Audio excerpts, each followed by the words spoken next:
hanging over me at the moment that I'm disappointed that we've not finished the last 6 games well enough or so, and not played well enough, or not got decisions which could have gone a long way to changing things, because obviously we're only probably a couple of points out of going into the last game saying if we win, you'd be in a European spot. So when I just look back, our form, I'll always look at that first, and but a couple of decisions have certainly not helped us. Aside from those decisions, when you talk about performances, what have you been able to pinpoint that has maybe senior players not getting up to the levels that we'd seen? Even going back to say the Chelsea game when you got yourself into a real strong position. Yeah, I don't think we played particularly bad in any of the games. I just think that sometimes goals change the way you feel, or you get a result. You think much better about it.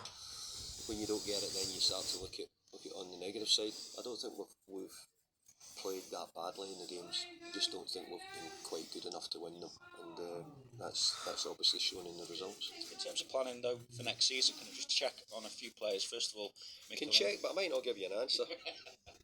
I get used to that, but Mikalenko, anything close? Yeah, I think we're very close to something with Miko. Yeah. Gay, is it a straight year option on him, or is it a case of having to make so many starts this season? We'll make an announcement on that when we're ready to do so. Yeah. And I know Tyreek George, you said about budget, that obviously plays a part in whether he gets take up the option on him. Anything clear? Yeah, well, we've got 2 players on loan, been Tyreek and also Jack. So obviously at the moment they go back to their clubs, and we'll take it from there. And as the summer goes on, we'll decide what path we're going to take on both of them. And we like Tyreek, obviously we like Jack a lot, but we've not got an answer for you if you're going to throw me a Jack Grealish question in a minute or two as well. And I've told you we've enjoyed having Tyreek here. He's been an excellent boy, and his work rate and everything's been excellent. So we're happy with him.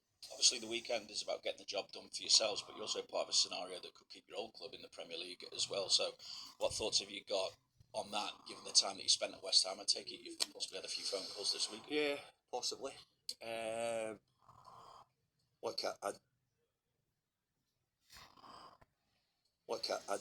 I'd love to keep West Ham in the league if I can do. So, but it's more important that I get Everton that top half finish, and we try and get a few more £1 million because of our league places, which is so important as well. So if we can do that, I think sometimes you don't look, when you're in this position, you don't look at your league position until you're 5 or 6 years down. You look back and you say, oh, finished 14th. Well, the truth is you should have maybe finished 10th or 9th or whatever you. So we've got to try and finish as high as we possibly can. But yeah, I really do hope that West Ham stay up. Just fun for me, I wondered if you've been able to offer your congratulations to Mikel, given obviously your long-standing relationship with him, one of your former players. No, I've not done it yet, because I know what it's like when you're in a situation where you win. You'll be inundated with 1 million messages and trying to get